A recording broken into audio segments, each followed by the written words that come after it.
So finally, a video on what's new in Mastercam 2022. Now, there's not really much here to talk about in this release. Not much going on, not much new, except for a whole new toolbar, a brand new 5-axis toolpath, access to OptiRough for everybody, and that's only the tip of the iceberg. So there is a lot to talk about in Mastercam 2022.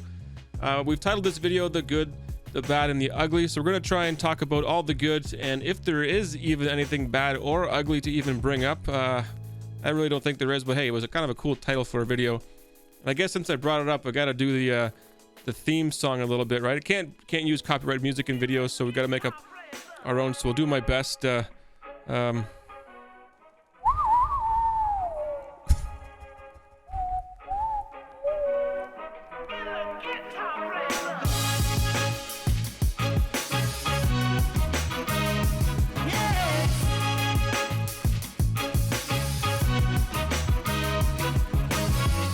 Keep in mind, as we go through this what's new in 2022, there's no possible way I can get to absolutely everything. There's just too much. I will reference this doc though if you want to look for more information, or you want more information about what is new.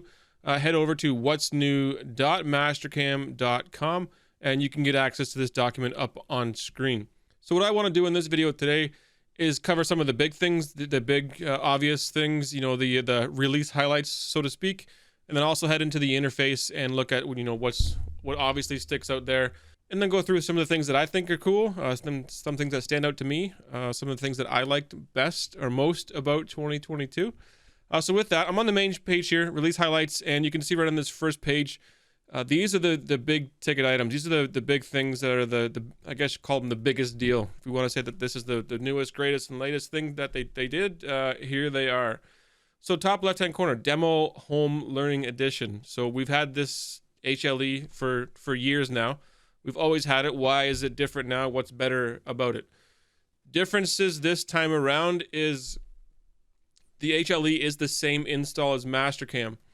Why is that good? Why is that a big deal? Well, number one, it will get updates. So Mastercam throughout its life, each version throughout its life, there's updates along the way. If there's bugs, they get fixed, a patch comes out, you download the patch, you update Mastercam, the bugs are gone. HLE has always lived as the first iteration of that release, and it's never changed.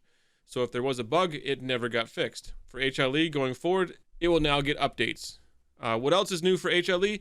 We've got access to more toolpaths. So HLE has been able to do almost everything. It's been able to do all the 5-axis machining, lathe, mill, 2D, 3D. Now we're getting access to mill turn in HLE. We're also getting access to some of the 5-axis applications like Blade Expert and Port Expert. So lots of new things coming in HLE. Super excited about that. More information on HLE once we have it. We'll pass that along to you as well. Next big deal is this 3D high-speed dynamic OptiRough. Again, this is something that's been in Mastercam for years. Why is it a big deal now? The big deal now is everyone gets it. If you have Mill 2D or a Mill Basic license, you're going to have access to this 3D OptiRough toolpath now. So basically, OptiRough is dynamic mill on steroids. So it does what dynamic mill does, and it does a lot more. It does it to 3D shapes. Not only 3D shapes, you can still use it on 2D stuff. It just has some more intelligence built into it. Other new things, a new 5-axis toolpath, sort of. It's not new in that the toolpath motion is new. It's new in that this interface is brand new, and it's combining a bunch of 5-axis toolpaths, putting it into one. And the reasoning behind that is there's some intelligence in there, number one, to help you decide the tool motion that you need.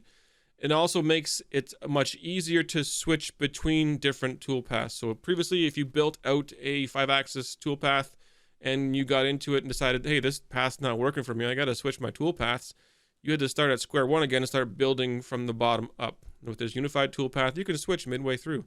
You want toolpath A, you want toolpath B, you want toolpath C. You can switch kind of on the fly.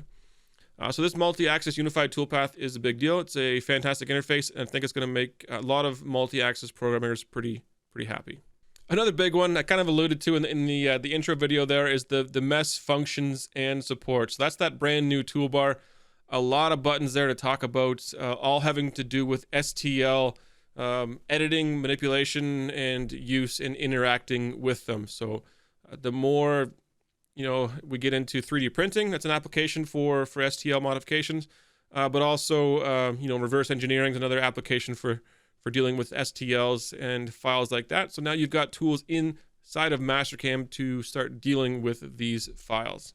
So let's dig a little more into this website here, and I'll expand the release highlights. That's just the majority of the stuff we just talked about. Peeking at Mail2D, you can start to get a grasp of why there's so much stuff in here that I cannot talk about all in this video. So there's, the 3D OptiRough is available for all. And even if we expand out this 2D enhancements, look at all the new stuff in here. There's new automatic region selection for 2D dynamic, which is again another fantastic option there. So we're seeing a glimpse into the automation future here of Mastercam. I know there's more to come, but this is that door slowly opening up into automation. Another big one, 3D improvements. We've got all new linking in 3D. The page there for linking, we've got much more control there now. Lots of improvements for turning. Here's our section on design. Simulation. The list is long. It's a long, long list of improvements. As you can see here, there's way too much to cover in one video. The application engineers for Mastercam did a little camp going through each and every one of these new features, and it was a 2-day long process. So imagine the best application engineers on Mastercam in the world talking about this. Took them 2 days to cover it all. So there's no way that I can cover it all inside of one video. So with that, let's head over now to the actual interface. And what I think you'll notice here, it's the main thing that you're going to notice right when we look at the new interface, is there's new icons in the toolpath, the toolpaths manager. So new icons over here should make your interaction a little bit easier. Different colored folders here to what's displayed and what's active. We also got some new guys over here on the solids tab as well. So there's some new icons over here to complement those toolpath manager icon changes. Speaking of icon changes, you may notice some buttons on your interface have changed as well. And I guess another interface item we should bring up is this interface selector on the top corner. So we've got an option for standard or simplified. So depending on the tool tab that you're on or the toolbar that you're on, you might see a bit of a difference. You might not see much of a difference. But basically the thought here is that those that are learning Mastercam, this takes away some of the more complex functions or less used functions out of the interface to make it a little bit easier to deal with.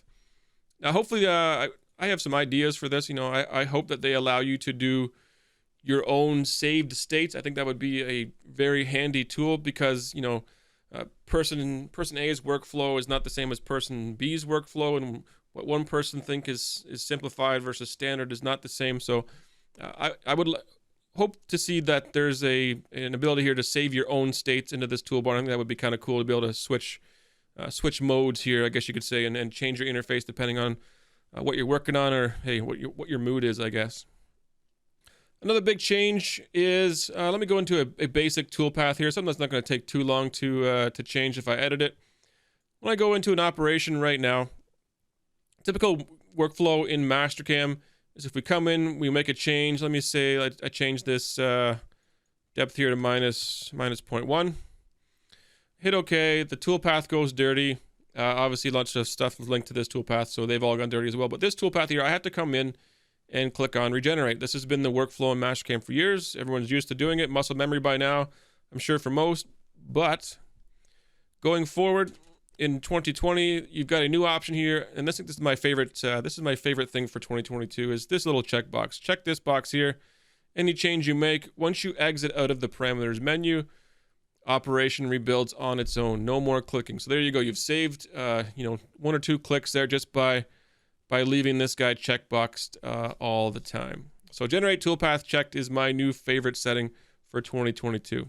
So we're going to wrap it up there. We covered the main big chunks of what's new in 2022. We'll break it down in bit by bit and start making individual videos here as we come through this release, which is slated to be coming out in the next week or two, I believe. And once things start rolling out, we'll get some more videos put out as well and get everybody up to speed on 2022.